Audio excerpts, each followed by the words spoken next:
ہائے دنیا والوں،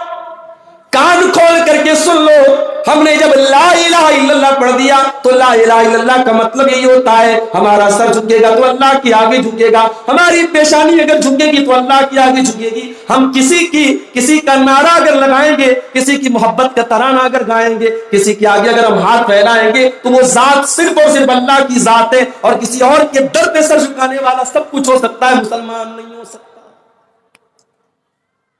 اور اسلام کا دشمن یہی چاہتا ہے۔ معاف کرنا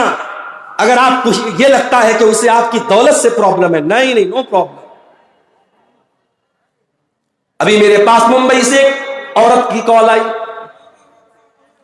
اسی بہار کی، بنگال کی رہنے والی وہ خاتون، اس وقت ممبئی میں رہتی ہیں۔ کہنے لگی مولوی صاحب، شیخ صاحب، میرے والد ہائی کورٹ کے جج سے ریٹائر ہوئے ہیں، بہت اونچی پوسٹ پر تھے، آج ممبئی میں 3 کروڑ کا بنگلہ انہوں نے بنایا ہے۔ مولوی صاحب سب کچھ اچھا ہے مگر میرے والد کا دین سے کوئی تعلق نہیں ہے، انہیں علماء سے نفرت ہے، انہیں اسلام سے نفرت ہے، وہ نام کے مسلمان ہیں، ان کے اندر دینداری نام کی کوئی چیز نہیں ہے۔ معاف کرنا میرے بھائیوں،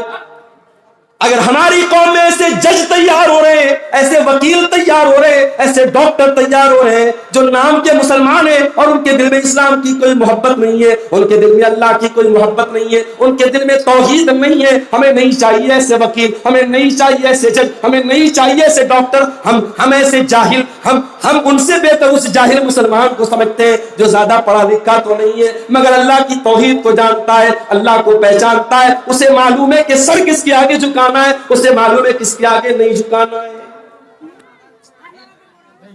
اور اسی لیے ہم کہتے ہیں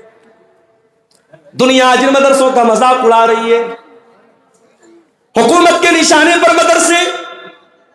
اپنوں کے نشانے پر مدرسے، غیروں کے نشانے پر مدرسے، مگر برہیٹ والوں اور جھارکھنڈ والوں اور گڈا والوں اور صاحب گنج والوں، کان کھول کر کے سن لو، جب تک یہ مدرسے موجود ہیں، جب تک قال اللہ اور قال رسول کی صدائیں مدرسوں میں بلند کی جا رہی ہیں، جب تک آپ کے بچے یہاں پہ قرآن پڑھ رہے ہیں، جب تک یہ مولوی حضرات یہاں پہ قرآن و حدیث پڑھا رہے ہیں، تب تک آپ کے بچے انشاءاللہ مرتد نہیں ہوں گے۔ یہاں سے پڑھنے والا بچہ دنیا کے کسی کونے میں چلا جائے، انشاءاللہ وہ مرتد نہیں ہوگا، وہ اسلام کا دامن کبھی ہاتھ سے جانے نہیں دے گا۔